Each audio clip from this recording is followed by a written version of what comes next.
el Anuario Mexicano de Derecho Internacional. Lo he dicho en otras oportunidades, pero siempre me da gusto subrayarlo, que ese anuario es el resultado de un empeño personal, de un compromiso en aras de la materia, y que se ha abierto esta publicación a internacionalistas, no nada más mexicanos, sino de otros países. Ahora recordábamos con Soledad los compañeros españoles que han accedido a nuestras páginas, y que este año precisamente el anuario cumple 10 años de publicarse. Una verdadera hazaña si se toma en cuenta que todo ha sido a base de esfuerzo y de trabajo con reducidos recursos, aunque por supuesto con todo el apoyo institucional del instituto. Una cuestión de previo y especial pronunciamiento. Como son dos conferencias, vamos a dar un reconocimiento a quienes asistan a las dos conferencias. Quienes nada más asistieran esta, ¿verdad? Si tenemos los nombres, veríamos que ahora mismo se prepararan para que se las pudiéramos dar. Si este es el caso, no veo aquí a Aide, mi ayudante, pero llegará en un momento. Se le dan los nombres de quienes nada más van a asistir a esta, para que de manera clara contemos con los nombres y pueda entregárseles hoy mismo. Quienes asistan a las dos, pues mañana les daremos la constancia correspondiente a las dos presentaciones. En algún rato se unirá a nosotros Nuria González Martín, profesora de Derecho Internacional privado, investigadora del Instituto. Ella es española mexicana y le dará mucho gusto saludarte. Bueno, el tema que nos convoca es el de las funciones expansivas del Consejo de Seguridad, la ampliación de sus facultades, tema candente, tema sujeto a una extraordinaria evolución. Sin más, Soledad, reiterándote nuestra bienvenida y el placer de tenerte con nosotros, pues te dejo la palabra. Muchas gracias. Quiero empezar agradeciendo al profesor Méndez Silva la invitación que me cursó en su momento y que me permite estar hoy aquí con ustedes en esta prestigiosa institución, ¿no? Yo comentaba cuando veníamos hacia acá que si intentamos hacer un listado de universidades desde la frontera de Estados Unidos, de América hasta la Antártida, la primera que surge es la UNAM, y nos cuesta trabajo hacer una lista con más nombres. Por tanto, es para mí un placer estar aquí, es un verdadero honor y una gran responsabilidad también, por qué no decirlo.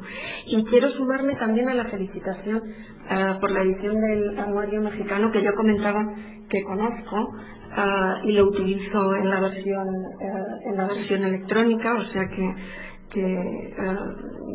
quiero sumarme por ese motivo a la felicitación. Y en relación al tema del Consejo de Seguridad, pues quizá para que vean mi aproximación a este órgano principal de Naciones Unidas, quiero que conozcan algún dato, ¿no? Para que conozcan también, o para que sepan o entiendan mi desilusión hacia el Consejo de Seguridad, ¿no? Yo termino mis estudios de Derecho en el año 89 y me incorporo al área de Derecho Internacional después del verano de 1989, y el 2 de agosto de 1990, cuando se produce la ocupación y anexión de Kuwait por parte de las tropas iraquíes, yo estaba en la ciudad holandesa de La Haya participando en los cursos de la Academia de Derecho Internacional que se celebran allá. Quiero decir que eso quizá marca un poco mi perspectiva del Consejo de Seguridad, porque lo seguí con mucha ilusión al inicio. Luego ya la ilusión se fue reconvirtiendo se fue transformando en desilusión y en cierto enfado hacia el órgano principal de Naciones, a este órgano principal de Naciones Unidas, ¿no? Por tanto, quiero que eso les sirva para entender mi perspectiva, ¿no? Yo me incorporo al área de conocimiento al área de conocimiento de Derecho Internacional cuando el Consejo de Seguridad se estaba despertando de lo que Pierre-Marie Dupuy dice que el Consejo de Seguridad pasa de la congelación por la falta de actuación al recalentamiento, o en una frase que es más provocadora y que a mí me gusta más por lo provocadora, pasa del vegetarianismo al canibalismo, ¿no? Pero bueno, lo cierto es que desde el año 90 la acción del Consejo de Seguridad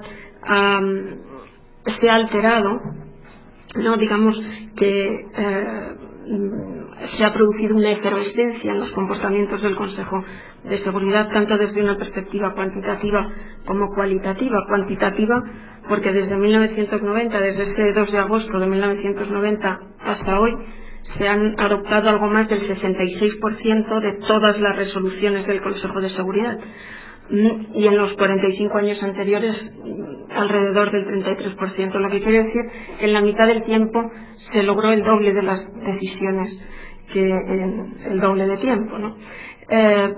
Es verdad también que los números nos pueden inducir a algún engaño, porque es verdad que se han adoptado 1976 resoluciones, ¿no? A día de hoy, con la última de Somalia, y algunas de ellas es cierto que son un mero recordatorio de decisiones anteriores y que hay supuestos y hay casos y conflictos que permanecen en la lista del Consejo de Seguridad como mero recordatorio de que en algún momento se incorporó sin que sean decisiones con una relevancia sustantiva, ¿no? Pero hay otras, junto con estas, en las que se deciden algunas cuestiones como el mantenimiento o la prórroga del mandato de una operación de mantenimiento de la paz, que bueno, es algo que sustantivamente no tiene una relevancia subrayada, pero que permite el mantenimiento de una operación de mantenimiento de la paz en el terreno en el que se habían desplegado inicialmente. Eso desde una perspectiva cuantitativa, pero es que desde un punto de vista cualitativo, digamos que se han adoptado resoluciones muy originales desde 1990, ¿no? Muy originales si tenemos en cuenta cuál es la base competencial de acción del Consejo de Seguridad en el marco del sistema de seguridad colectiva, es decir, las competencias del Consejo de Seguridad derivan del capítulo 6 y del capítulo 7 de la Carta, ¿no? Y fundamentalmente de ese capítulo 7 del que contiene el sistema de seguridad colectiva de Naciones Unidas. Desde 1990 yo decía que se han adoptado decisiones cuando menos originales, ¿no? Porque, por ejemplo, se han adoptado resoluciones temáticas en las que el Consejo de Seguridad da su opinión sobre ciertos temas, ¿no? Sobre ciertos temas como las mujeres y la paz y la seguridad, los niños y los conflictos armados, las armas de destrucción en masa, que son temas en sí mismos interesantes y son temas relevantes, pero claro, encontrar encaje dentro del capítulo 7 de la Carta resulta cuando menos discutible, ¿no? Encontrar el fundamento jurídico de esas resoluciones que parecen apartarse de lo allí establecido o interpretar de una forma más que flexible el contenido de ese capítulo 7. Pero bueno, en todo caso se ha producido esa efervescencia cuantitativa y cualitativa, y en ella el punto de inflexión es 1990 precisamente con el conflicto de Irak, ¿no? Y es a partir de entonces cuando empiezan a adoptarse decisiones más discutibles, se modifica de alguna manera los procedimientos de trabajo, ¿no? Dentro del seno del Consejo. Es verdad que ya se habían empezado a alterar en el 87, pero de forma esporádica, de manera así más continuada y oficial. El cambio se produce a partir de 1990. ¿Esto qué quiere decir? Quiere decir que antes las propuestas de resolución se resolvían o se decidían, se discutían en el seno del Consejo de Seguridad.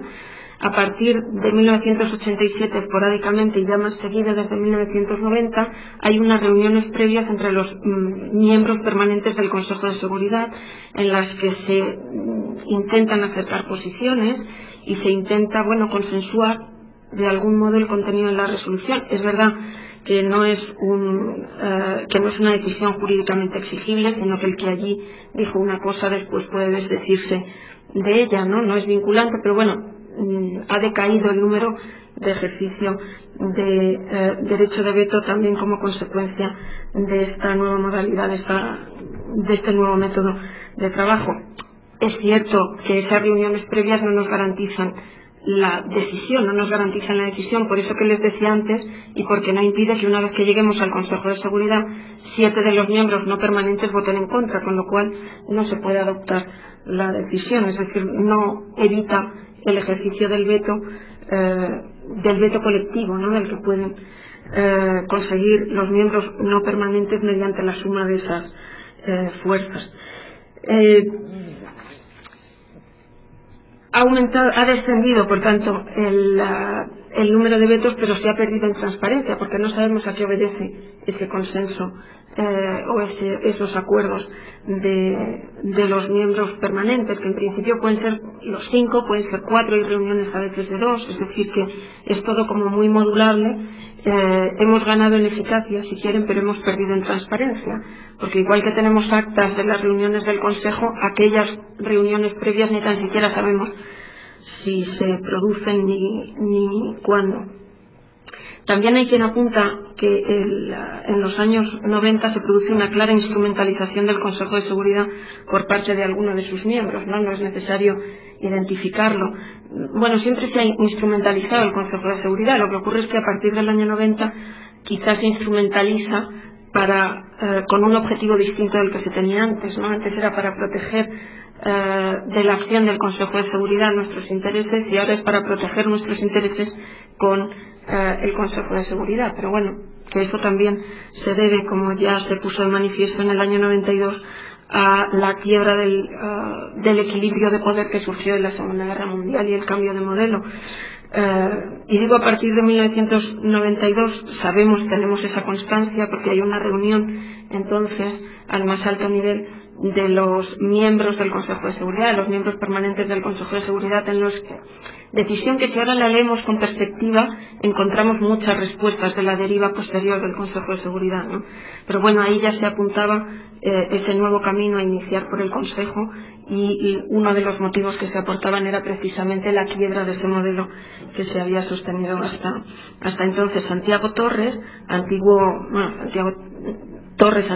secretario de la Corte Internacional de Justicia y gran pensador de derecho internacional, él ya avanzó a propósito de esta decisión que contenía una lectura poco jurídica de la Carta de Naciones Unidas, que la decisión en sí era fruto de esa lectura poco jurídica. Y desde entonces, ¿qué ha ocurrido? Pues no sabemos muy bien si nos hemos olvidado, quiero decir, si el Consejo de Seguridad se ha olvidado de que sus competencias están en el capítulo 7, si se ha olvidado de que el capítulo 7 forma parte de la Carta, y entonces hay que interpretarlo con esa perspectiva contextual, o el Consejo de Seguridad se ha olvidado de que es un órgano dentro de una organización.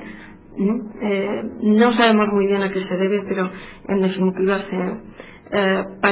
todo parece apuntar que ahí se encuentran algunas de esas motivaciones, Claro, el profesor Ramiro Brotons, que es mi maestro, a mí siempre me dice que yo soy demasiado formalista, y entonces que siempre busco en la letra de la ley, por eso que comentaba antes que a mí el derecho me da seguridad, siempre busco en la letra de la ley el fundamento de muchas cuestiones. Pero claro, ¿me pueden decir en qué precepto del capítulo 7 de la Carta fundamentamos acciones del Consejo de Seguridad, como por ejemplo la creación de tribunales penales internacionales para juzgar o para atribuir la responsabilidad, para juzgar la responsabilidad individual que es la competencia o la función, la tarea que se atribuye a los tribunales de Ruanda y de Yugoslavia?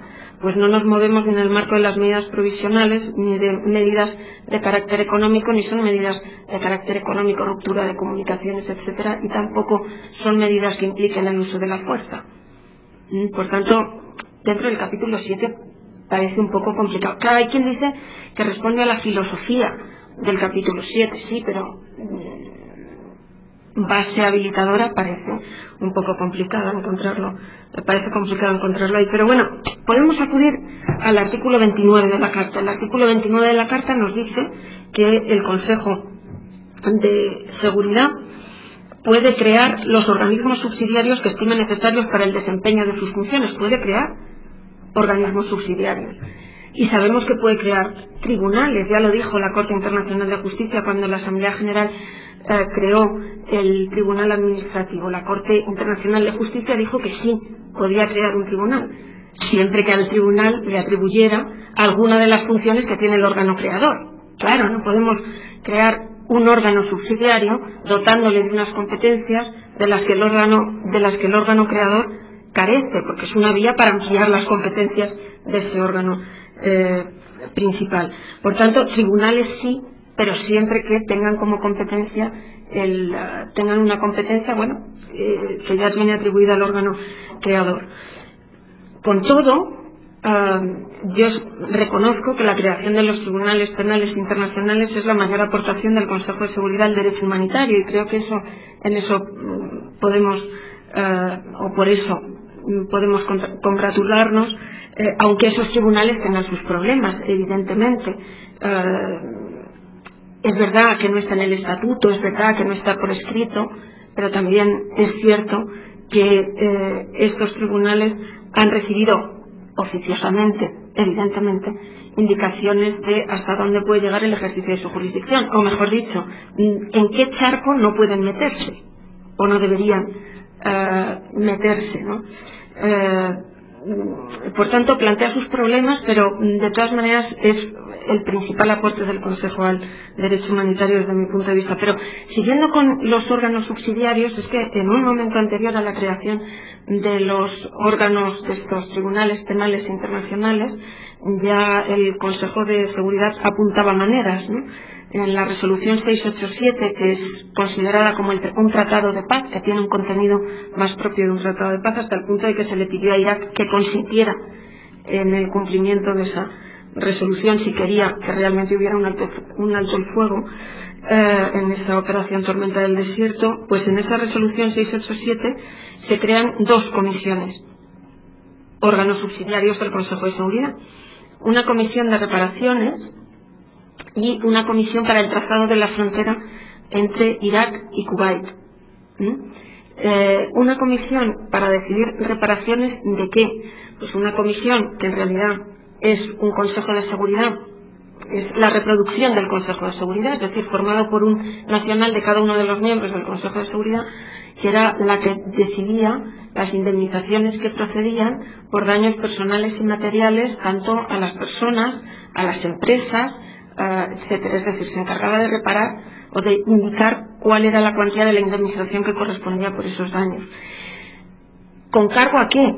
Con cargo a un porcentaje sobre los beneficios obtenidos con la venta del petróleo iraquí, que no recibían. Es decir, ¿recuerdan el programa Petróleo por Alimentos?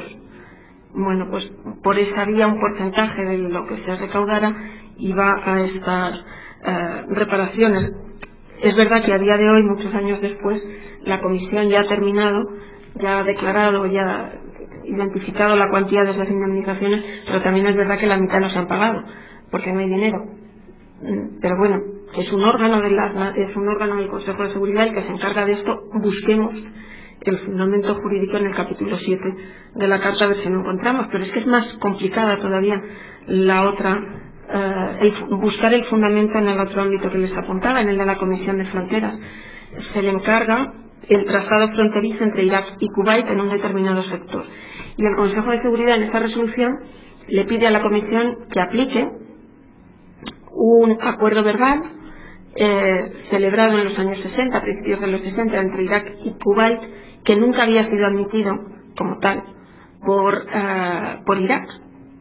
Es decir, el Consejo de Seguridad está resolviendo una controversia sobre la misma interpretación y validez, ¿no?, sobre la aplicación y la propia validez de ese tratado, y va más allá, porque tampoco está muy claro, una de las partes dice que es un tratado y la otra dice que no, con lo cual hay una diferencia que debería haberse resuelto en la aplicación del capítulo 6 de la Carta y no del 7. El 6 sobre arreglo pacífico de controversias, y esta es una controversia, y el 7, sistema de seguridad colectiva. Pero claro, si acudimos al capítulo 6, la decisión no es jurídicamente vinculante para las partes. La decisión sería políticamente vinculante, pero no jurídicamente exigible. Y si acudimos al 7, sí, tiene esa eficacia.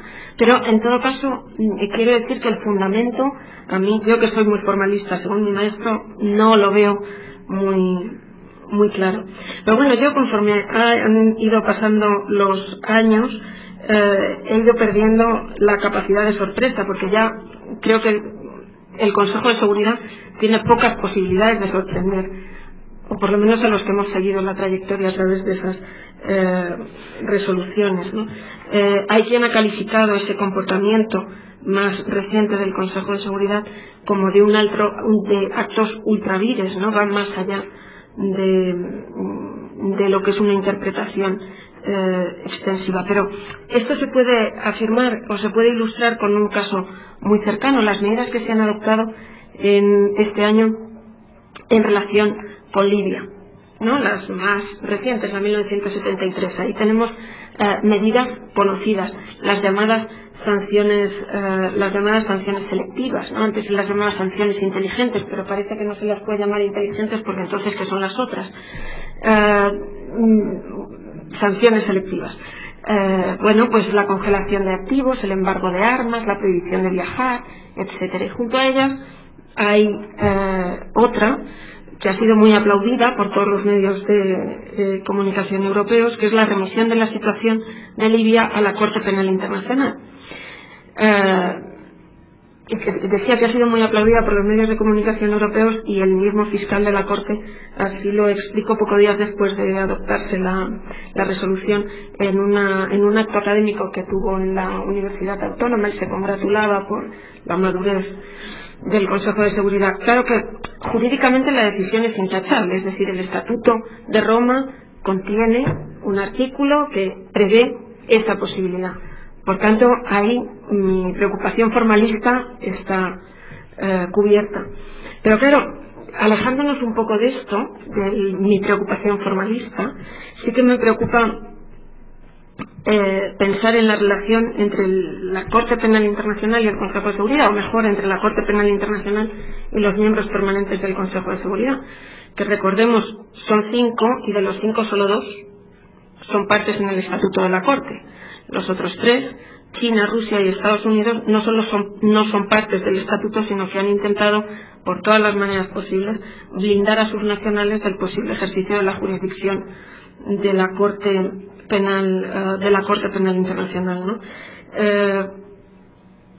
Bueno, pues ¿cómo han intentado blindarlo? Utilizando el Consejo de Seguridad, evidentemente. ¿Y cómo lo han utilizado? Pues lo han utilizado para adoptar resoluciones del tipo de la 1422, que se ha ido renovando, para adoptar resoluciones sobre la base del artículo 12 del Estatuto de Roma. El Estatuto de Roma, en el artículo 12, prevé la posibilidad de que, si el Consejo de Seguridad pide la suspensión de un procedimiento o pide la suspensión de una investigación, la Corte tiene que suspenderla durante 12 meses. Pero no es esto lo que prevé la resolución 1422. Sobre la base de este artículo 12, lo que pide el Consejo de Seguridad es que no se inicie ni prosiga investigaciones, que la Corte Penal Internacional no inicie ni prosiga investigaciones o enjuiciamiento de ningún tipo contra nacionales de Estados no partes en el Estatuto que hubieran cometido delitos tipificados en el propio Estatuto como tales. Por tanto, está blindando a sus nacionales del posible ejercicio de la jurisdicción de este tribunal. Además, por si no fuera suficiente esa resolución, esa protección, Estados Unidos blindó aún más a sus nacionales, ¿no? Es verdad que lo ha hecho a través de una ley interna, pero que tiene efectos a terceros, no por la propia ley interna en sí, sino porque la ley suspende la asistencia económica y militar a aquellos Estados partes en el Estatuto que no hubieran celebrado un acuerdo con Estados Unidos. ¿Un acuerdo con qué contenido? Un acuerdo en el que se establece que la entrega de los nacionales estadounidenses a la Corte Internacional de Justicia, a la Corte Penal Internacional, tiene que someterse a la autorización de Estados Unidos. Con lo cual comprenderán que son como 90 estados partes los que han celebrado ese tipo de acuerdos bilaterales, sobre todo los que tienen alguna necesidad de esa asistencia económica y militar por parte de Estados Unidos. Pero bueno, quiero decir que es una decisión jurídica que jurídicamente está fundada, pero que plantea este problema desde mi punto de vista, que jurídicamente es correcta, pero estéticamente digamos que no es del todo acertada, ¿no? A mí no me parece, por lo menos, que sea provechosa en ese sentido.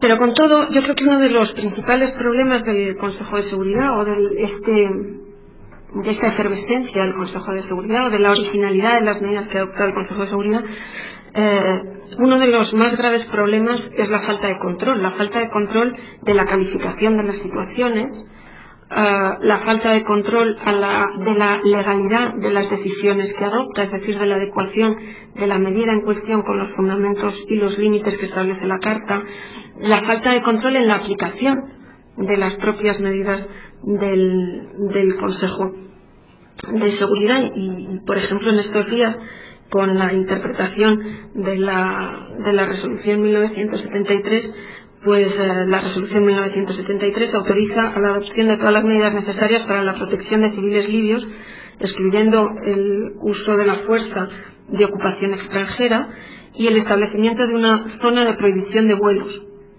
¿no?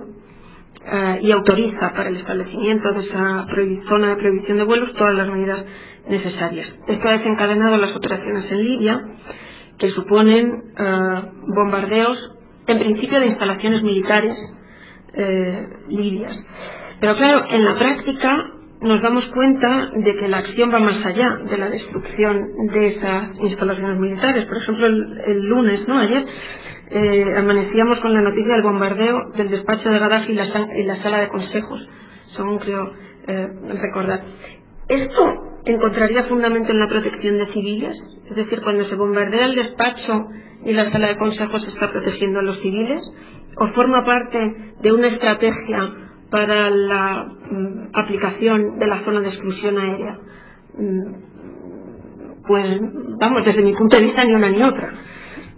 Pero bueno, y luego ya digo, desde mi punto de vista, ni una ni otra, salvo que estemos de acuerdo con la ministra de Asuntos Exteriores española, que el otro día decía que la única manera de proteger a los civiles libios era que Gaddafi saliera del poder, para lo que necesitábamos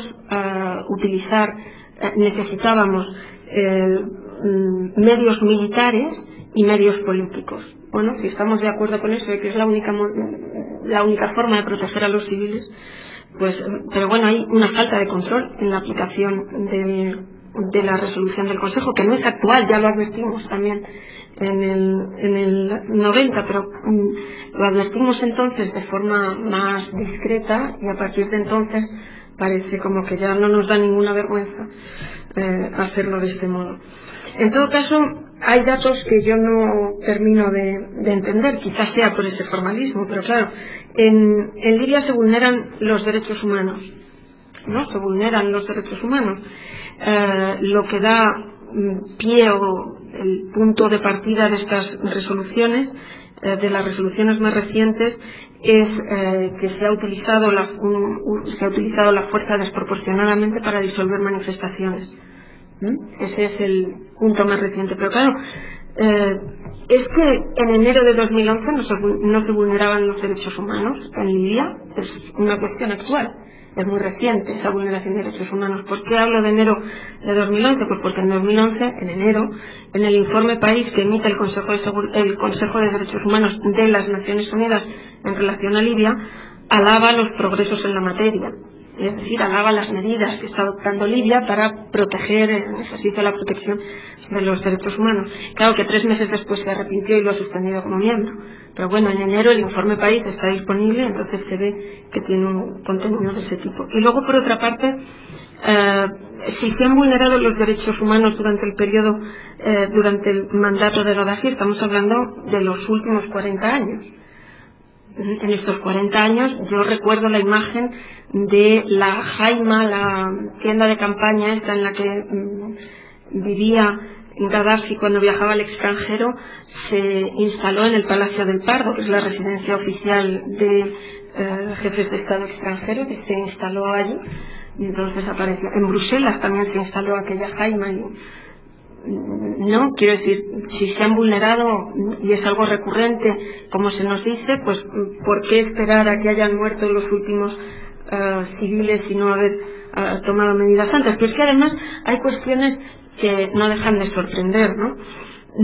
Es verdad que no solo se vulneran los derechos humanos en Libia, es cierto, se está discutiendo, esta mañana leía que se está discutiendo la posibilidad de intentar adoptar una actuación también en Serbia y están los yemeníes pidiendo que se acuerden de ellos también, que el Consejo de Seguridad recuerde que allí también se vulneran los derechos humanos. Pero hoy en Bahrein no salen en los periódicos, por lo menos en la prensa española no, solo para decirnos lo buenos que son porque compran deuda española a bajo precio ahora que estamos en crisis y nadie la quiere, pero o casi nadie, porque los chinos también están comprando.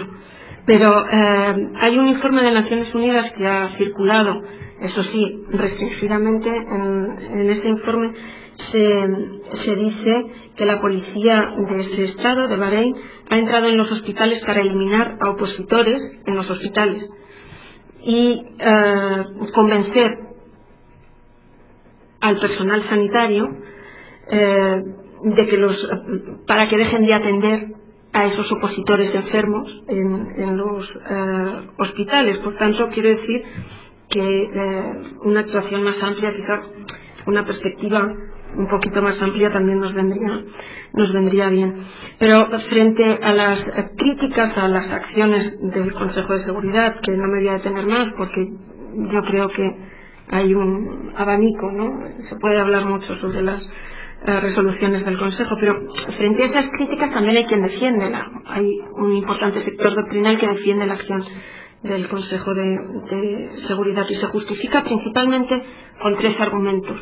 Uno es el de la eficacia, otro es el de la naturaleza política del órgano y el tercero es la modificación de la Carta como consecuencia de una costumbre internacional. Bueno, en cuanto al primero, en cuanto a la eficacia, desde mi punto de vista, la eficacia no es un argumento jurídico que permita justificar el exceso en el ejercicio de las competencias atribuidas, ¿no?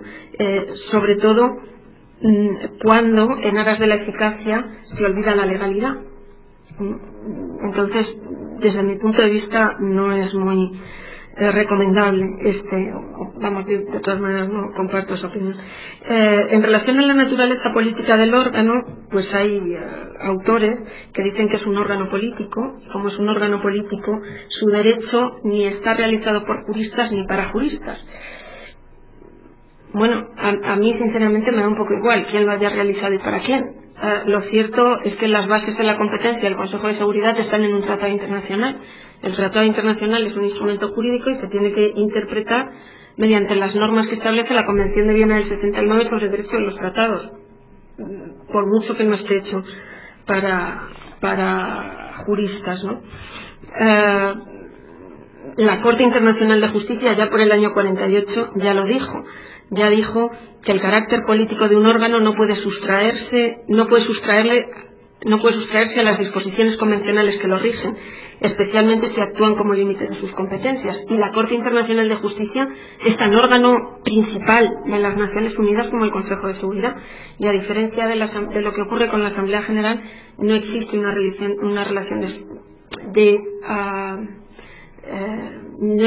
relación jerárquica entre ellas, ¿no? Pues llamarlo de alguna manera. Saben que la Asamblea General tiene que dejar de conocer de aquellos supuestos que estén de los que esté tratando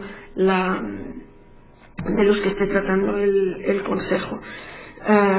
Por tanto, ese argumento desde el punto de vista de la Corte Internacional de Justicia tampoco nos vale. Y en cuanto a lo de la costumbre modificativa, claro, es que se dice, hay un artículo de la Carta que ya se modificó mediante costumbre, que es el artículo 27. El artículo 27 que nos dice que para que se adopte una decisión necesitamos 9 votos y entre esos 9 votos tienen que encontrarse los 5 del Consejo de Seguridad, de los miembros permanentes del Consejo de Seguridad. Y posteriormente esa norma se ha alterado, de modo que para que la decisión prospere ya no hace falta el voto afirmativo de los 5, sino que el veto se ejerce votando negativamente. Pero si uno se abstiene, lo hemos visto en las resoluciones, bueno, desde hace mucho tiempo ya, si uno se abstiene no ejerce el derecho de veto. Por tanto, ahí tenemos un ejemplo de una costumbre modificativa de un precepto de la Carta. Sí, ahí la tenemos, pero una cosa es una costumbre modificativa de una cuestión de procedimiento, porque en definitiva es una cuestión de procedimiento, y otra muy distinta es una modificación sustantiva. Una modificación sustantiva de una parte de la Carta de las Naciones Unidas de la que forman parte algo más de 15 miembros, ¿no? Alguno más de 15 miembros, 192. Por tanto, no nos valdría solo la práctica y la opinio iuris de los miembros permanentes del Consejo de Seguridad, sino que necesitaríamos que de esa práctica y, bueno, de esa opinio iuris participaran el resto, y sabemos que no existe un acuerdo en el seno de la Asamblea por cuanto, en fin, no tienen la misma perspectiva sobre los mismos conflictos el órgano plenario y el órgano restringido. Por tanto, desde mi punto de vista es discutible que se pueda hablar de una costumbre modificativa en ese sentido. Luego tenemos quienes afirman la inexistencia de límites de la acción del Consejo de Seguridad, pero bueno, que esas son básicamente las líneas fundamentales de defensa de la acción del Consejo de Seguridad. ¿Cuál es la solución? Pues yo siempre pensé que si la Carta de Naciones Unidas se quedó obsoleta, pues lo que tenemos que hacer es modificarla, ¿no? Y adaptarla a los tiempos modernos. No para dotar al Consejo de Seguridad de las competencias que él mismo se ha atribuido, sino muy especialmente para incorporar contrapesos a esa acción del Consejo de Seguridad. Pero eso es una ilusión. Eso es una ilusión, porque para la reforma de la Carta, tema con el que llevamos entretenidos más de 20 años, para la reforma de la Carta necesitamos que ninguno de los miembros del Consejo de Seguridad vete, que ninguno ejerza el derecho de veto. Y ya hemos visto que en los trabajos de modificación de la Carta ya hemos visto que hay cierta discrepancia en torno a la ampliación del ejercicio del derecho de veto entre los miembros permanentes del Consejo de Seguridad. También hemos visto la opción contraria, es decir, estados que rechazan el derecho de veto de los miembros permanentes hasta que aparece su nombre entre la lista de aquellos que se pueden beneficiar del derecho de veto, y entonces ya la opinión cambia. Pero bueno, que en todo caso necesitamos que no se ejerza el derecho de veto, y entonces pues no podemos tener esperanzas en ese punto. Mientras tanto, ¿qué tenemos? Mientras tanto tenemos unos controles indirectos, poco eficaces, pero que son posibles. Yo planteaba en algún artículo que uno de los posibles mecanismos era, que ya no existían, era el ejercicio del derecho de veto del que se había hecho uso en años anteriores, ¿no? Porque a través de ese derecho de veto también se podía impedir que se adoptaran esas decisiones que no son perfectamente acordes con el fundamento que tienen en el capítulo 7. Pero al margen de esto, tenemos, desde mi punto de vista, dos importantes vías que les planteo. Una es más tradicional, que es la Corte Internacional de Justicia. La Corte Internacional de Justicia no tiene encomendada la tarea de interpretar la Carta, no tiene encomendada la tarea de controlar la legalidad de las resoluciones del Consejo de Seguridad, pero sí que puede decidir sobre la legalidad o no de las resoluciones del Consejo de Seguridad, no con carácter general, sino cuando para resolver una controversia necesita resolver esa cuestión previa. Y eso lo vimos en el caso de Lockerbie, que la Corte dijo que nunca llegó a pronunciarse finalmente, pero que no descartaba esa competencia, y en otros casos anteriores, en alguna ocasión anterior, también lo dijo. Y en el mismo caso de Lockerbie se apartaba de la relación entre la Asamblea General y el Consejo de Seguridad y decía que era posible, la Corte veía posible la doble acción del Consejo y de la Corte en un mismo supuesto, cosa que en el caso de la Asamblea General no lo es. Pero bueno, esa es una vía indirecta, porque necesitamos dos cuestiones: necesitamos que haya un contencioso, necesitamos que haya una controversia, y que para resolverla tengamos que pronunciarnos sobre ese punto. Y dentro de la misma Corte también podemos acudir a la función consultiva, es decir, nada parece impedir que la Asamblea General solicite a la Corte Internacional de Justicia que se pronuncie sobre una cuestión jurídica, que sería la legalidad de una resolución del Consejo de Seguridad. Y en alguna ocasión anterior, en la opinión sobre Namibia, ya se pronunció sobre la legalidad de las resoluciones, de determinadas resoluciones del Consejo de Seguridad. Claro que ahí podemos encontrarnos con un problema que no está, que es esa relación entre el Consejo y la Asamblea, y en concreto el problema que nos plantea el artículo 12 de la Carta, que prohíbe a la Asamblea formular recomendaciones en aquellos asuntos de los que esté conociendo el Consejo de Seguridad, salvo que el Consejo de Seguridad se lo solicite. Y podemos decir que, claro, si el Consejo de Seguridad está conociendo de una cuestión o de un asunto, la Asamblea General no puede solicitar esa opinión consultiva. Pero es que la solicitud de una opinión consultiva no es una recomendación. Y entonces quedaríamos al margen de la letra del artículo 12 de la Carta. Y de todas maneras, ya digo que la Corte Internacional de Justicia en ese sentido lo ha entendido y permitiría esa formulación. Ese es el control clásico. Luego, otro más novedoso, que ha surgido con carácter puntual y es indirecto, sería la posibilidad de que los órganos encargados de la aplicación de esas resoluciones hicieran algún tipo de control de legalidad. Y para esto tenemos un caso que conocemos muy bien los europeos, que es el caso Cadi. El caso Cadi, ante que resolvió el Tribunal de Justicia de la Unión Europea, y en el que lo que se planteaba no era la legalidad de la resolución del Consejo de Seguridad, no era la legalidad de una resolución, sino del instrumento comunitario que permitía la incorporación de ese reglamento en el ordenamiento interno europeo. Y en este punto el Tribunal de Justicia de la Unión Europea se pronunció en contra. Cristina está ahí, ha estudiado muchísimo este tema y se lo sabe porque es su tema de tesis. Pues en ese punto se pronunció el Tribunal de Justicia, que decía que no tenía competencia para chequear la validez de una resolución del Consejo de Seguridad, pero que desde luego sí para conocer sobre la validez de ese acto de derecho comunitario en virtud del cual se incorporaba esa resolución del Consejo de Seguridad. Bueno, y es el caso que tenemos, ¿no? Y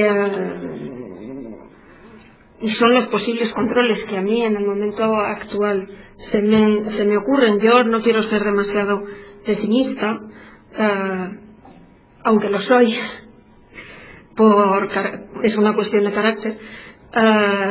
Pienso que siempre que pueden salir las cosas mal, inevitablemente salen mal. Y entonces, bueno, pues ya con la deriva que lleva el Consejo de Seguridad, yo ya he perdido la capacidad de sorpresa. Es verdad que en los últimos años se ha moderado, porque lo que hace es repetir medidas que ya conocíamos, y entonces en ese sentido no. Pero sí que desde los años 90 se ha calificado su actuación como con 3 calificativos, y yo me voy a quedar en uno que voy a ejemplificar con un supuesto que afecta a España, ¿no? Se ha dicho que entonces, a partir de entonces, mucho más, la acción del Consejo de Seguridad es absentista, porque hay casos en los que interviene y otros en los que no, aunque son más graves que aquellos en los que interviene, desproporcionada, porque, por ejemplo, en el caso de Lockerbie, por que fueran nacionales libios los terroristas que colocaron la bomba en 2 aviones que tuvieron aquellas terribles consecuencias, ya se calificó al Estado libio en su momento como Estado terrorista de forma, parece, desproporcionada y en ocasiones errónea. Y errónea es el calificativo que yo voy a ilustrar con un ejemplo que acepta España, y es que cuando se producen los atentados en Madrid el 11 de marzo de 2004, el Consejo de Seguridad, cuando ya se había determinado y había un informe de la Asesoría Jurídica Internacional del Ministerio de Asuntos Exteriores que claramente apuntaba hacia el terrorismo talibán como autor de aquella masacre, el Consejo de Seguridad adopta una resolución identificando como autor de ese brutal atentado a la banda terrorista ETA, y ya se sabía que no había sido aunque el periódico El Mundo sigue empeñado en que fue la banda terrorista ETA, los jueces han dicho que no parece. Pero bueno, es cierto que es un caso que ilustra ese calificativo, ¿no? Pero es verdad que el Consejo de Seguridad de momento es lo más avanzado que la sociedad internacional parece poder permitirse en esto, en aras al mantenimiento de la paz y seguridad internacionales. Yo, en los momentos actuales, creo que parece arriesgado intentar cambiarlo, ¿no? Porque, como soy pesimista, pienso que cualquier modificación que salga de ahí pues será peor de lo que ahora mismo tenemos, ¿no? Aunque deberíamos intentar incorporar mecanismos de control que fueran reales y flexibles, que permitieran un equilibrio entre la legalidad y la flexibilidad, ¿no? Y eso era lo que quería transmitirles. Nada más, muchas gracias.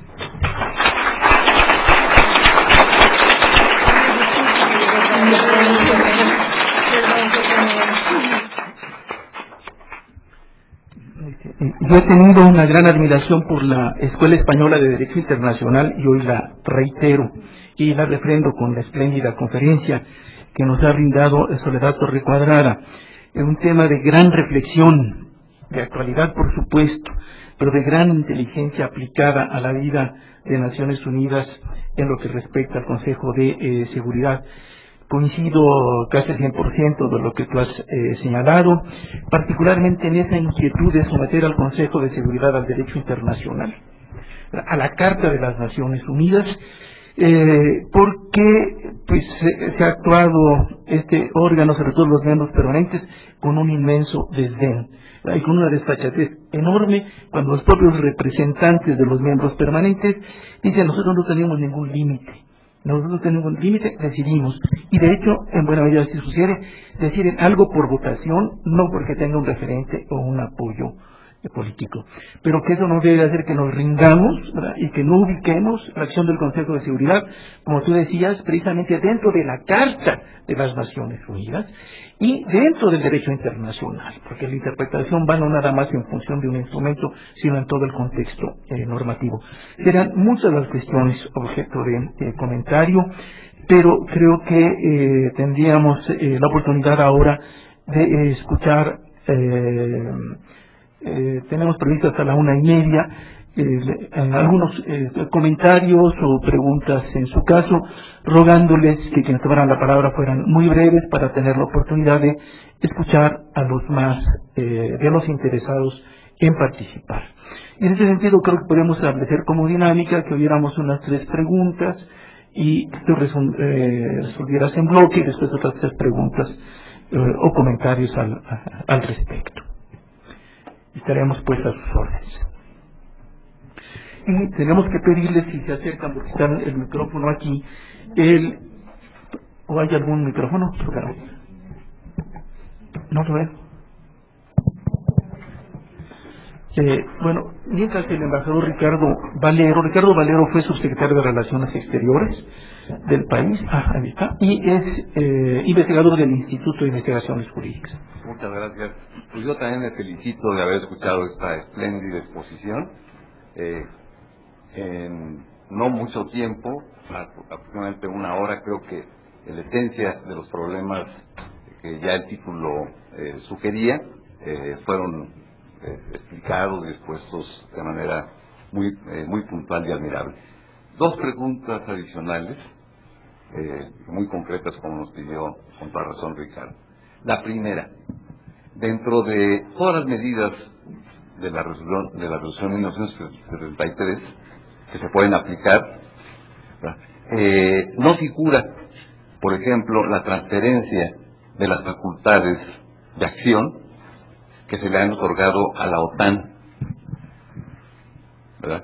Que es probablemente una anomalía más o una cuestión que habría que examinar con mucho detenimiento. ¿Quiénes son, cuáles son las entidades que tienen capacidad para la aplicación de esa resolución? Y otra de carácter más general, ¿cómo se vincula o se pueden vincular estas resoluciones del Consejo de Seguridad con la noción que se ha venido abriendo paso en los últimos tiempos que reside en lo que algunos llaman la responsabilidad de proteger o la obligación de proteger? Oíamos otra pregunta, el joven aquí, por favor se identifican para saber con quién tenemos el gusto de dialogar. Mi nombre es Juan Asensio, de la Facultad de Ciencias Políticas, de aquí de la UNAM, y mi pregunta es si sería más conveniente para el Consejo de Seguridad, cuando tiene que abordar ciertos aspectos como delimitación de fronteras o indemnizaciones, recurrir a otros órganos de Naciones Unidas, o mantener la tendencia que también ha establecido de encomendar estas tareas a las misiones de mantenimiento de la paz, como el caso de Afganistán, que se le pide a la MANUA hacer cosas en cuestión de asistencia electoral, o posteriormente a la misión en Sudán, que va a tener que también delimitar las nuevas fronteras de Sudán del Sur, de emitir los documentos de ciudadanía. ¿Qué sería más conveniente y más posible para esas tareas? Gracias. ¿Alguna pregunta adicional para crear el bloque de 3 participantes y darle la palabra a Soledad? Jorge, nuestro embajador de Paraguay en el instituto. Gracias, Ricardo. Mexicanizado. Gracias. Jorge Silvero, investigador visitante acá en Jurídicas. Realmente, doctora Torre Cuadrada, disfruté mucho de su exposición. Claramente había 2 partes. Una primera parte haciendo un informe muy interesante sobre todo lo que son las anomalías, digamos, del Consejo en relación a los fundamentos jurídicos de sus decisiones. Está muy bien documentado el trabajo en la exposición. Y una primera pregunta mía iba a ser, realmente fue la segunda parte de su exposición: ¿qué hacer ante esto? ¿Verdad? Por un lado, claramente, el proceso de reformas es inviable, es decir, eso es una cuestión que ya comentó, lleva más de 20 años. Pero de todas formas usted ha podido indicarnos una serie de medidas alternativas, digamos, como recurrir a la Corte Internacional, movilizar los procesos de opinión consultiva, otros mecanismos que son en aplicaciones ya en ámbitos regionales como el europeo, es decir, ha hecho una serie de medidas. Sobre ese listado de medidas, mi pregunta va: ¿qué impacto ves si se empiezan a aplicar ese tipo de medidas? ¿Sería un impacto mínimo finalmente otra vez tendríamos? Porque el poder de los 5 que están ahí sentados es muy fuerte y entonces es muy mínimo lo que harían ese tipo de medidas alternativas, o por lo menos sería hacer algo y por lo menos seguir demostrando que estamos a la espera de que cambien esas actitudes y que un proceso de juridificación también se dé en el seno del Consejo de...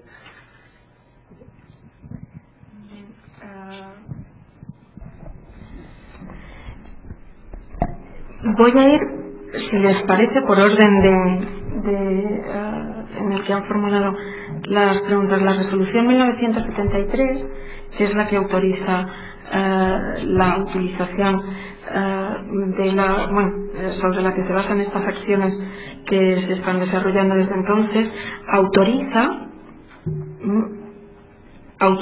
a los Estados miembros que hayan notificado previamente al Secretario General, actuando a título nacional o por conducta de organizaciones u organismos regionales. La OTAN es un organismo regional del capítulo 8 de la Carta, pero no está expresamente establecido. Les autoriza con ese carácter genérico a la utilización tampoco expresamente habla del uso de la fuerza, sino que autoriza la adopción de todas las medidas necesarias, que es lo que ya hizo en Corea y lo que hizo en el caso de Irak. Pero la titularidad de la autorización, digamos, es la de los estados que hayan notificado al Secretario General, tanto a título individual como dentro de esas organizaciones regionales. Y en cuanto a lo de la responsabilidad de proteger, pues verá, yo también me lo planteo, pero es que yo creo que los derechos humanos no se pueden defender a bombazos. Entonces yo entiendo creo que se pueden proteger los derechos humanos, y la responsabilidad de proteger se puede aplicar en situaciones como en Haití, se pueden utilizar en determinadas situaciones de estados fallidos y sobre todo con otros mecanismos distintos del de la utilización de la fuerza, que se nos dice que es una fuerza selectiva, pero que se está viendo que es una utilización de la fuerza bastante, no sé si cómo denominarlos y ser políticamente correcta a la vez, ¿no? Pero quiero decir que no se están destruyendo los objetivos que parece claro a los que iba destinados esa resolución o el alcance de esa autorización. Yo creo que se deben proteger los derechos humanos, pero el derecho humano más básico es el derecho a la vida, y en ese sentido deberíamos buscar otros instrumentos distintos del de estos bombardeos que se produjeron ya en Serbia, que se han producido estos días o que ya estamos un poco acostumbrados a escuchar, ¿no? Y la responsabilidad de proteger, yo creo que se debe concretar, que no debe ser una categoría flexible como es la categoría de seguridad, ¿no? Que dentro de la seguridad cabe todo y nos permite reaccionar frente a todo lo que podamos incorporar en esa amplia categoría, ¿no? Entonces yo creo que en sus justos términos comparto esa visión, pero lo que debo reconocer que no me gusta son los métodos que se imponen en determinadas situaciones en aras a la responsabilidad de proteger. Luego comentaba las posibles vías alternativas para la delimitación de fronteras y el establecimiento de sanciones. Pues es que yo creo que no entran dentro del capítulo 7 de la Carta, entonces deberían realizarse la delimitación de fronteras claramente en el capítulo 6 o en el 6,5 si quieren, por las operaciones de mantenimiento de la paz, ¿no? Claramente. Y lo de las reparaciones, es que yo dudo mucho que las reparaciones individuales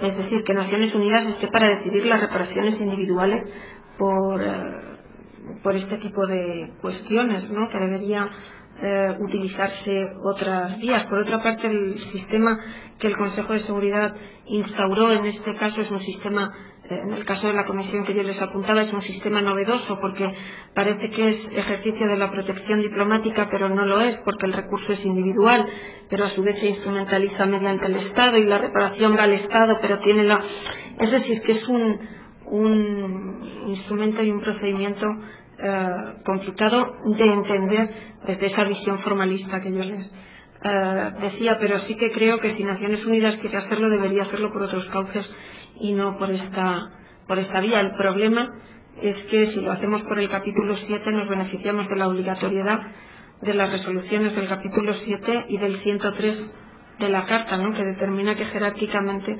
tenga esa superioridad frente a cualquier otro tratado, cualquier otra obligación, salvo las imperativas. Y luego, en cuanto al impacto de esos posibles mecanismos alternativos que yo decía, quizás sea un ejercicio de idealismo lo de la Corte Internacional de Justicia. Fundamento puede haber, la propia Corte lo ha dicho. Ahora que nos encontramos con dos problemas, en realidad son reconocibles a uno, ¿no? Que es que la sentencia dictada en ejercicio de la jurisdicción contenciosa sería jurídicamente obligatoria para las partes en litigio. No lo dice el propio Estatuto de la Corte Internacional de Justicia. Son solo obligatorias para las partes en litigio respecto del conflicto que ha sido resuelto. Por tanto, podemos entender que el Consejo de Seguridad podría hacer oídos sordos, ¿no?, a esa resolución, a esa decisión de la Corte, porque incluso nos podríamos plantear que, bueno, y si la sentencia no se aplica, ¿qué? Si la sentencia no se aplica, tenemos el 94, ¿no?, que prevé ese llamado mecanismo de aplicación forzosa, pero es que el 94 supone que decide el Consejo de Seguridad. Por tanto, la parte cumplidora de la sentencia puede acudir al Consejo de Seguridad para que decida las medidas que fomenten la aplicación de la sentencia que está siendo inaplicada, y que, en fin, yo creo que es un ejercicio de equilibrio un poco complicado, que técnicamente es posible, pero es un ejercicio de idealismo por la cuestión de la eficacia. Y la opinión consultiva, pues podría estar bien, ¿no? Lo que ocurre es que la opinión consultiva no es ni una sentencia, y ya estamos viendo lo que ocurre con la opinión en relación con el muro en Israel, que no tenemos ni mecanismo de ejecución forzosa. Sí me parece más interesante la posibilidad que ha abierto el Tribunal de Justicia de la Unión Europea, que no se pronuncia sobre la legalidad o no de la medida del Consejo de Seguridad, sino sobre la validez de la norma interna, y en ese sentido tampoco cambia mucho, quiero decir que se adoptó un nuevo reglamento y ya, pero sí me parece más interesante. Lo que ocurre es que lo que diga el Tribunal de Justicia de la Unión Europea pues afecta a los 27, pero no al resto. O sea que esa es mi visión, igualmente pesimista. Gracias, Soledad. Escucharíamos otras tres intervenciones, y con esto cerraríamos. Está Juan de Dios Gutiérrez Bailón, profesor de la Facultad de Derecho. Después Agustín. Gracias, Juan de Dios Gutiérrez Bailón, de la Facultad de Derecho. La verdad, profesora, es que a mí, fuera de lugares comunes, me ha gustado mucho su exposición. No es con fin de psicoterapia y esto, ni la depresión, ni nada de esto de que se lo digo. Se lo digo con sinceridad, pero no tiene que ver estrictamente con la cuestión de una adulación o nada más. No. Yo venía un poco predispuesto a escuchar a alguna profesora europea que nos iba a decir los clásicas historias de interpretación del 42 de la Carta, y que el 42 de la Carta se tiene que interpretar extensivamente, y todas esas tonterías que no puede leer en el American Journal, o las puede volver a sacar de la Nueva Francés, o lo puede sacar de todos lados, que la verdad, pues yo le agradezco mucho su visión abierta y honesta, porque yo soy un internacionalista del tercer mundo, y eso a mí me afecta más. Esto es una falsa interpretación del 42 de la Carta, y para un país como México, que aparte es no miembro permanente, es un Estado más dentro de la Asamblea General, pues entonces estos riesgos son mucho mayores que para otros países. Entonces, esta claridad de exposición, la verdad, yo le agradezco mucho. No esperaba una posición tan honesta. Reconozco que yo ya la había leído a usted en una de las obras que no fueron mencionadas aquí, una obra sobre Salas ad hoc, que es lo que se tiene. Ese es el libro que yo alguna vez tuve en las manos. Pero en fin, yo esperaba el clásico europeo diciendo los clásicos lugares comunes. La verdad la felicito. Pero hay un punto donde Y bueno, y además, no sé si yo también seré depresivo, pero yo también era estudiante en la época de la 661, yo también me asustó lo que estaba pasando. Ayer le preguntaba al profesor Dominicé cuál es el fundamento de la 671 para que delegue facultades en Kuwait, y aquel se hacía bolas, ¿no? O sea, me decía cualquier cosa. Pero entonces creo que podríamos ir con el no psicoanalista.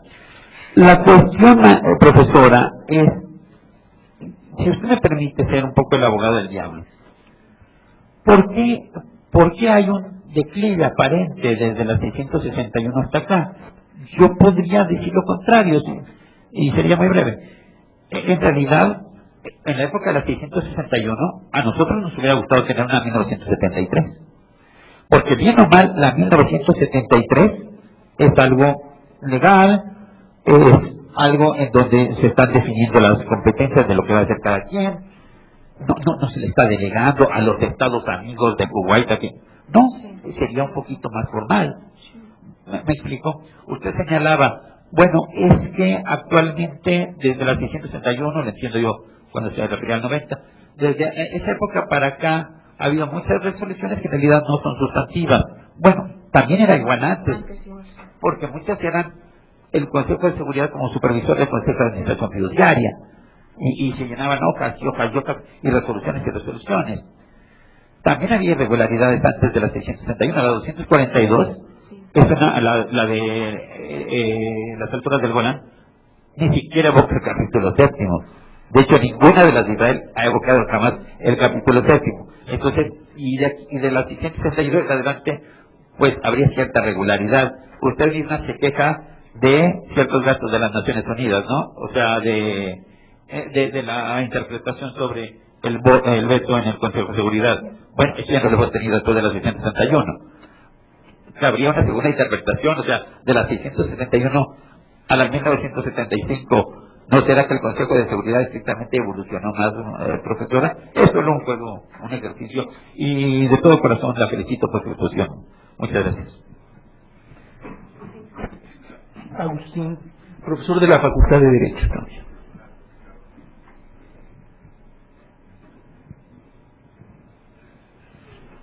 Muchas gracias. Muchas gracias y de igual forma una felicitación. Y un poco bordando sobre el planteamiento que decía el embajador Valero, sobre esa transferencia de funciones a la OTAN. A mí me resulta cuestionable o difícil que pudieran estar dentro del espacio del capítulo 8 o del capítulo 8, por lo siguiente, tanto esta organización regional de la OTAN, si no mal recuerdo, creada en 48 y luego el Pacto de Varsovia en 55, tenían un fin distinto, eran como mecanismos de autodefensa de dos visiones del mundo, de ese mundo bipolar, que aparentemente ya no existe o no existe. Entonces, jugando un poco con lo que decía Juan de Dios, abogado del diablo, imaginemos la existencia del Pacto de Varsovia, materialmente y políticamente actuando. ¿A quién le podemos dar ese mandato, no, si estuviera, no? Y aunado a esto, al bajo perfil de Rusia y China en el tema de hoy, no, en el tema de Libia, van y dicen, bueno, no más allá de la exclusión del espacio aéreo. Entonces, este punto, y llevándolo a lo que planteaba Juan de Dios, dice, bueno, ¿cuándo nos toca a nosotros, no?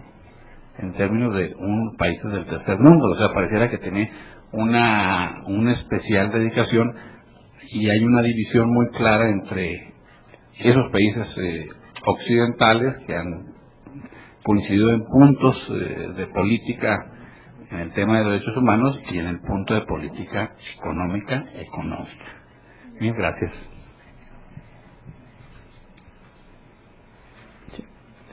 Y terminaríamos con Manuel Becerra.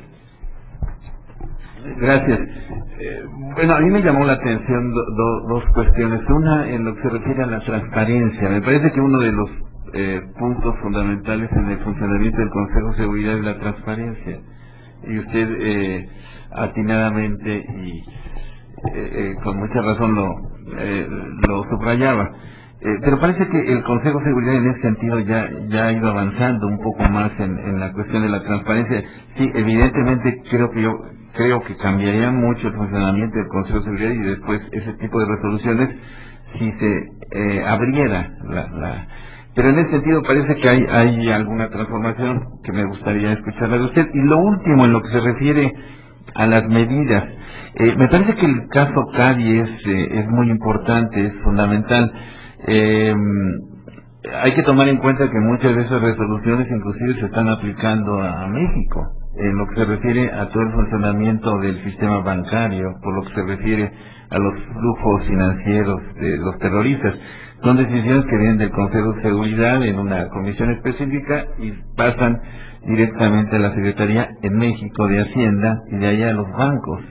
Me parece que el asunto Cali, por ahí podría haber también cierta atenuación o ciertos controles al Consejo de Seguridad, pero sí reconozco que sería muy parcial, dependería de cada uno de los estados, que a lo mejor pudieran en una situación optimista hacer un derecho consuetudinario en ese sentido, ¿no? Yo insistiría nada más, quizás sería necesario ver un poquito más con atención el asunto Cali, con la finalidad de darle mayor divulgación y meternos en eso, no en nuestras prácticas internas. En el caso de México es impresionante porque no tenemos un sistema de recepción de las resoluciones del Consejo de Seguridad.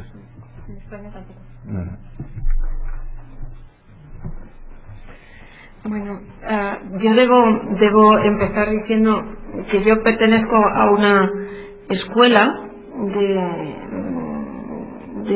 bueno, mi maestro, el profesor Remino,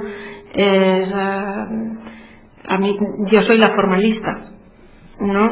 Entonces él es muy crítico, muy provocador y entonces en esa medida intenta de siempre, desde nuestra formación, ¿no? Desde que empezamos a formarnos en este ámbito material, alejarnos de esa visión más clásica, ¿no? Entonces debo reconocer que tengo el privilegio de pertenecer a esa escuela, si quiere, más provocadora, ¿no? O sea que no es un mérito mío en ese sentido. Luego, en cuanto a lo que decía del listado, yo lo decía porque al hacer el conteo de las resoluciones, es verdad que si comparamos lo que ocurre antes del 90 y lo que ocurre después, para hacernos una idea hay que acudir al porcentaje, y entonces el porcentaje, la diferencia es abrumadora, ¿no? Luego, pero bueno, y lo que quería decir es que en realidad no todas tienen ese carácter sustantivo, no que antes no lo hubiera o que ahora se hubiera incorporado eso como sistema, no era una distinción entre una y otra, sino para decir que en realidad se han adoptado desde el 90 hacia acá 1.300 resoluciones, ¿no? Una cosa así, pero que no las 1.300 contienen medidas, no era hacer una ruptura en ese sentido con lo que ocurría antes. Lo que ocurre es que a la hora de hacer el paralelismo, no pues había que descontar en ese sentido alguna en este punto. En cuanto a la evolución del Consejo de Seguridad, es cierto que el Consejo de Seguridad ha evolucionado. A mí no me gusta el camino que lleva. Es verdad que ahora podemos encontrarnos con que a la hora de definir el uso de la fuerza pues es más concreto y ha perfeccionado esa indicación, ¿no? Y que me parece una consideración muy acertada, pero de todas maneras yo sí que creo que la evolución del Consejo debe producirse sobre la base de la Carta. Entonces uno puede avanzar en la medida en que pueda avanzar y en la medida en que su propio ámbito competencial le permita dar el paso, y no al margen de ella, ¿no? Y al margen de esta estructura, porque es verdad que ya estamos llegando a un punto, quizá también en la academia, ¿no? Pero muy especialmente al margen de ella, en la que esto del Consejo de Seguridad como que suena un poco a chiste, ¿no? Quiero decir, en la opinión pública sí, más, por lo menos yo es lo que aprecio y lo que aprecio entre mis alumnos cuando me toca dar clase a los de Derecho y Ciencia Política, ¿no? Que son quizás los más belicosos en ese punto, como el órgano que no sirve para nada más que para defender los intereses de uno. Bueno, quiero decir que en ese sentido creo que la evolución debe ser más aseada, ¿no? Y es mi opinión. En cuanto a la observación de la OTAN, yo no digo que sea del capítulo 7, que sea un organismo del capítulo 8 de la Carta. Es que Naciones Unidas lo reconoció en su momento como un organismo regional. La Unión Europea también lo consideró un organismo regional, digamos como premio a la acción en el caso de Yugoslavia, ¿no? O sea que quiere decir que Naciones Unidas en un primer momento fue bastante tacaña en eso de reconocer organismos regionales y después ya como que se soltó el pelo y reconoció incluso no a la actual Unión Europea sino a las comunidades europeas que tenían desde mi punto de vista también pues responder a la definición del capítulo 8. Las comunidades europeas de entonces como que no, ahora ya sí quizá, pero en ese momento no. En cuanto a la situación que planteaba al hilo he creído entender digamos del absentismo del Consejo de Seguridad, ¿no? En unos casos sí, en otros casos no. Pues ahí igual entra la naturaleza política. Yo digo que en esto de Libia ha tenido mucha influencia también el petróleo, ¿no? Fundamentalmente el petróleo. Entonces en los medios de comunicación, por lo menos en los españoles, se nos decía que como no había producción de petróleo libio, se subía la gasolina. Nos han reducido la velocidad en las autopistas, comentaba yo el otro día. Ahora solo se puede ir a 110 porque ahorramos combustible por culpa de Libia. Nos han bajado hasta la velocidad o sea, quiere decir que esto de poderoso caballero es don dinero, ¿no? Pero bueno, yo hay una crítica que también formuló al Consejo de Seguridad, ¿no? A raíz de una entrevista que leí con un secretario que se realizaba un secretario de Estado de Estados Unidos, que le preguntaban que por qué Estados Unidos en concreto no tenía interés en África, que no le preocupaba mucho a África, y digo esto porque ahora se le identifica como el motor del Consejo de Seguridad, ¿no? Y entonces él decía que porque no tenía intereses económicos, entonces lo que ocurriera ahí un poco que quiero decir que está el teatro europeo. Sí, no, de aquellos lugares en los que tenía intereses económicos importantes, ¿no? Yo me enfadé mucho cuando en la resolución 1973, no por la resolución en sí, sino porque tardamos tanto en adoptar la resolución en virtud de la cual se sometía el caso de Darfur a la Corte Internacional de Justicia, y aquí hemos sido tan rápido. Igual es un avance, ¿no?, que hay que aplaudir, pero vamos, me parecía que los sudaneses también merecían que nos hubiéramos preocupado de esta manera en aquellos momentos, ¿no?, y todavía en la actualidad, pero bueno, que es una opinión. Y en cuanto a lo de el caso Cadi en realidad tiene relevancia desde el punto de vista más técnico que práctico, porque en realidad es verdad que en España tampoco hay un sistema de incorporación de resolución. De hecho, la Constitución española, la única norma internacional que conoce es el tratado, y entonces no habla más que de tratados, y como no se sabe qué hacer con las resoluciones del Consejo de Seguridad, pues hay unas que se publican en el Boletín Oficial del Estado y hay otras que no, pero bueno, por otra parte es cierto que las resoluciones del Consejo de Seguridad son jurídicamente vinculantes, las del capítulo 7 para los Estados partes, y en esa medida todos estaríamos obligados a bloquear y a congelar la utilización de los fondos que se tienen en las cuentas de las que son titulares las personas que figuran en esta lista, que el procedimiento de incorporación en la lista se ha mejorado, porque al principio fueron unas técnicas un poco digamos apartadas de la legalidad. Yo creo que en todo caso el supuesto de Cadi es algo puntual, que el señor en cuestión tampoco le cambió la vida, porque decidió estando como estaba, yo decía que había no, se modifica el reglamento, se dice que el reglamento es contrario al derecho comunitario, se modifica el reglamento y se mantienen congelados pero responde a un sistema muy particular, ¿no? También de control de legalidad, que es el del Tribunal de Justicia, que es muy diferente del control que no se puede transponer al orden internacional, ¿no? Si hay un vicio de validez, pues entonces el acto queda anulado y se acabó, y se sustituye o no se sustituye por otro o no, pero existe un catálogo de causas de nulidad, y entonces si estamos en presencia de una de ellas acudimos al Tribunal de Justicia. El control del Tribunal de Justicia es bastante efectivo, incluso en el caso de incumplimiento de los Estados, porque si incumplimos una norma nos puede caer una sanción. Incluso se nos puede poner una multa por vía de incumplimiento, y si seguimos incumpliendo pues nos puede caer otra sanción. Es decir, que es un sistema muy particular, que en este caso funciona, pero funcionó de aquella manera, ¿no? Que desde un punto de vista técnico a mí me parece interesante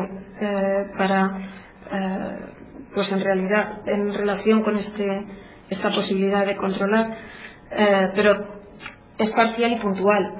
Y entonces tampoco nos valdría como un modelo general, ¿no? Para ese supuesto racional. Bueno, creo que liberaríamos de su compromiso por el día de hoy a Soledad con esta espléndida presentación y diálogo, y los invitamos mañana a los interesados en el otro tema que es de sí motivante y que muchos hemos seguido desde aquí, España en la justicia universal. Será también a las 12 de la mañana y me informan que este auditorio estará disponible para que celebremos aquí el acto. Respecto a quienes asisten a la conferencia el día de hoy, me acaban de entregar las constancias, nada más el tiempo que necesito yo para firmarlas, y se las entregaremos. Dicho esto, pues muchas gracias. Ha sido muy motivante la respuesta del público que asistió el día de hoy a la altura de la conferencia. Gracias.